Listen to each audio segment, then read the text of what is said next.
السلام عليكم، اهلا بيكم مطبخ ام شريف. زي حضراتكم يا رب تكونوا في احسن حال. النهارده هجيب لكم طريقه حلوه جدا فعلا بسرعه الصاروخ. لو معاكي اكتر من 5 كرنبات هتقطعيهم في ثانيه، عارفه ليه؟ في غمضه عين كده، في ثواني، وهتبص تلاقي الورق بتاعك كله زي ما احنا شايفين، كله زي بعضه بالظبط. شايفين؟ هتاخدي السطر من ده وتحطيه وتحشي منه على طول كده، سريع جدا، والطريقه كمان بسيطه. تنسونيش في لايك للفيديو لو الفيديو عجبكم بالله عليكم، وتعالوا نشوف الطريقه على طول. بجد طريقه فعلا فعلا بسرعه الصاروخ.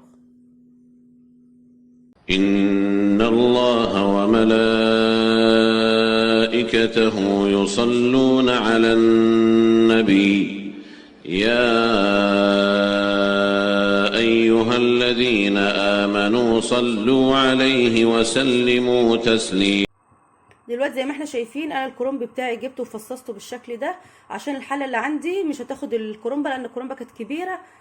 فانا فصصتها زي ما احنا شايفين كده. دلوقتي انا حطيت ميه على النار تسخن، وهضيف لها ملح ورشه كده من الكمون، وان شاء الله هنسلق مع بعض ونشوف التقطيع بتاعنا هيبقى عامل ايه. دلوقتي هنسلق الكرنبه بتاعتنا زي ما احنا شايفين اهو. طبعا انا شلت الورق اللي على الكرنبه لحد ما بقت الكرنبه كده اعرف احطها في الحله، وطبعا الميه ما غليتش عشان خاطر الكرنبه بتاعي ما ينهريش، وضفت ملح ورشه بسيطه كده من الكمون.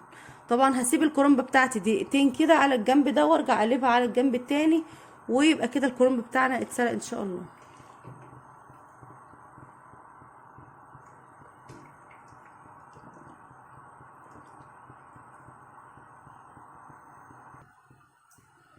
زي ما احنا شايفين الكرنب بتاعنا بنعرف ان هو اتسلق ازاي. بنلاقي الورقه، بصوا اهي، الورقه مش مهريه، يا دوبك الورقه بتاعتنا دبلت، بحيث اما نيجي نلفها تتلف معانا بكل سهوله، وفي نفس الوقت الورقه ماسكه نفسها عشان ما ينهريش منك ولا يتقطع منك. بصوا الورقه بتطبق معاكي بكل سهوله اهي، وفي نفس الوقت ماسكه نفسها وجامده. طبعا هكمل كل الكميه وارجع لكم. دلوقتي هوريكم ازاي تقطعوا الورق يكون معاكم في خطوه واحده، ويكون معاكم ورق زي ما هو كده. تاخدي الورقه زي ما دي كده تحشيها. لو الناس اللي بتحب تقطع الورق بتحطي الرز بتاعك وبتلفي الورقه، وبتبقى معاكي سريعه، وبتتحكمي طبعا في طول الصباع زي ما انت عايزه اهو. دلوقتي هنقول بسم الله الرحمن الرحيم. انا معايا ورق، فحاولت اجيب الورق اللي هو طول واحد قد بعضه، يعني عشان يبقى الورق كله زي بعضه مساء واحد اهو. وبحط العرق على العرق زي ما احنا شايفين. بصوا العرق على العرق. طبعا في الطبيعي هوريكم برضو في العادي احنا بنقطع ازاي، وده الاسهل لكم تقطعوا ازاي. طبعا حطيت العرق على العرق بالشكل ده اهو. هميلها معاكم كده، اتمنى انها تكون باينه.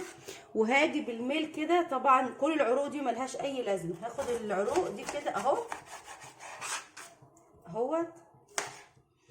دي كلها عروق اهيت ملهاش اي لازمه خالص.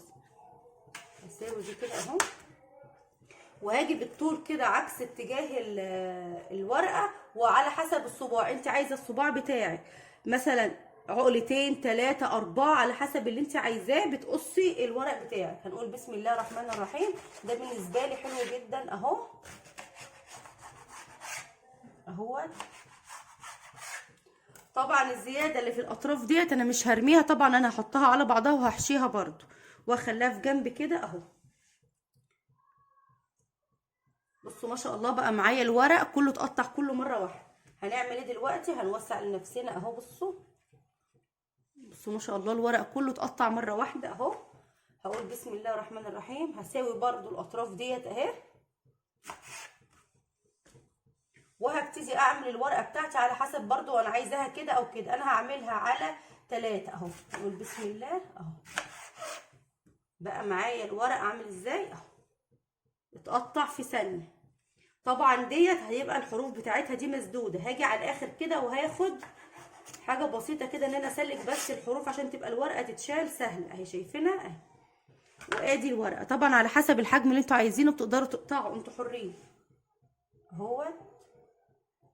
وبقى معانا الورق كله اتقطع في ثانيه زي ما احنا شايفين اهو.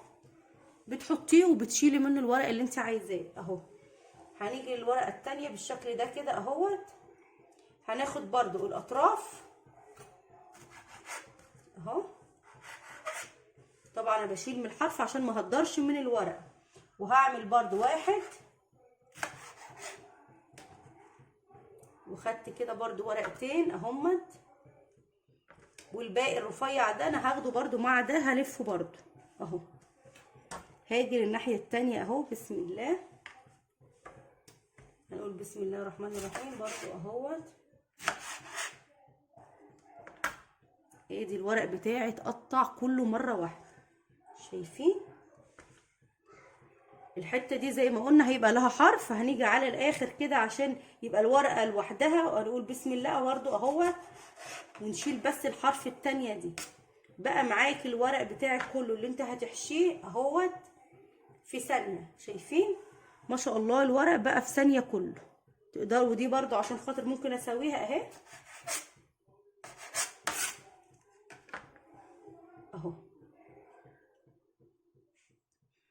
اتمنى الفكره تكون وصلت لكم. هعمل لكم كمان واحده برضو عشان تشوفوها تاني معايا. هنعمل واحده تانية مع بعض. زي ما احنا شايفين انا جبت برضو الكرنب اهوت زي ما هي كده، بتنيها كده نصين، بخلي العرق في النص زي ما احنا شايفين كده، وبحط العرق على العرق بالشكل ده اهو، عشان تبقى التقطيعه واحده بدل ما نقطع على اتنين. هنجيب السكينه بتاعتنا كده ونيجي من اول الحرف، نيجي هنا اتخن وهنا ارفع، فنجيب من هنا على رفيع على اتخن من هنا بالشكل ده اهو كده. خلاص شلنا كل العروق اللي ملهاش لازمه، دي كلها عروق اهي بنفس الاتجاه. الخطوط بتاعه الكرنب جايه كده، انت هتمشي كده اهو على حسب حجم الصباع اللي انت عايزاه اهوت، وتقطعي بالشكل ده اهو. والاطراف دي بس عشان تبقى ايه الورق كله متساوي اهو. شايفين بقى الورق بيبقى بتاعنا متساوي ازاي؟ بصوا ما شاء الله بيبقى الورق كله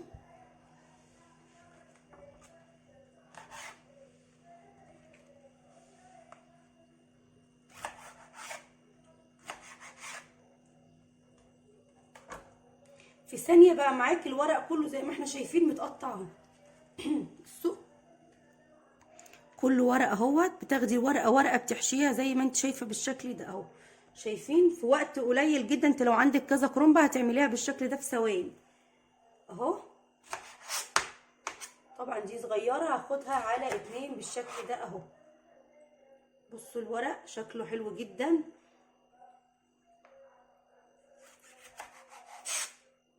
اهو. بصوا ما شاء الله الكميه.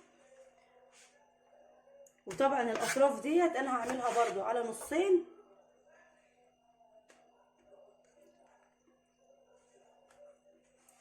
اتمنى ان الفكره تكون وصلت لكم. شايفين ما شاء الله، بصوا ده الورق الرقيق، بصوا ما شاء الله متساوي، وكله هيبقى قد بعضه باذن الله. نفس الشيء اهو. تاخدي السطر ده كله ممكن تحشي بيه سطر كامل في الحله، وما شاء الله هيبقى كله متساوي وسهل جدا بالنسبه لك. مش هتقعدي تقطعي وترجعي تاني تقطعي الورق على قد الصباع. اتمنى ان الفكره دي تكون عجبتكم. تنسوش بقى لايك للفيديو، والى اللقاء ان شاء الله في فيديو جديد. ولو عايزين فيديو المحشي، انا عامله فيديو المحشي ما شاء الله معامل مشاهده عاليه جدا، معدي ال 2 مليون مشاهده. اتمنى انتوا تشوفوه. في تكات وحاجات جديده برضه هتفيدكم. تنسوش بقى لايك للفيديو، والى اللقاء ان شاء الله في فيديو جديد. وزي ما احنا شايفين الورق بتاعنا خلص ما شاء الله، كميه كبيره جدا وخلصتها في ثواني. اسرع طريقه تقدري تعملي بيها الورق الكرنب تقطعيه، لو معاكي 5 كرنبات او 10 كرنبات هتعمليهم في 5 دقايق بس، بجد بسرعه الصاروخ فعلا فعلا فعلا. اتمنى انها تعجبكم. متنسونوش بقى في لايك للفيديو. المحشي بتاعك هيبقى كله الصباع بتاعك كله زي بعضه، مقاس واحد على حسب المقاس اللي انت عاملاه. بجد طريقه حلوه جدا، اتمنى انها تعجبكم، اتمنى منكم كمان تجربوها. بشكركم. متنسونوش في لايك للفيديو بالله عليكم، والى اللقاء ان شاء الله في فيديو جديد.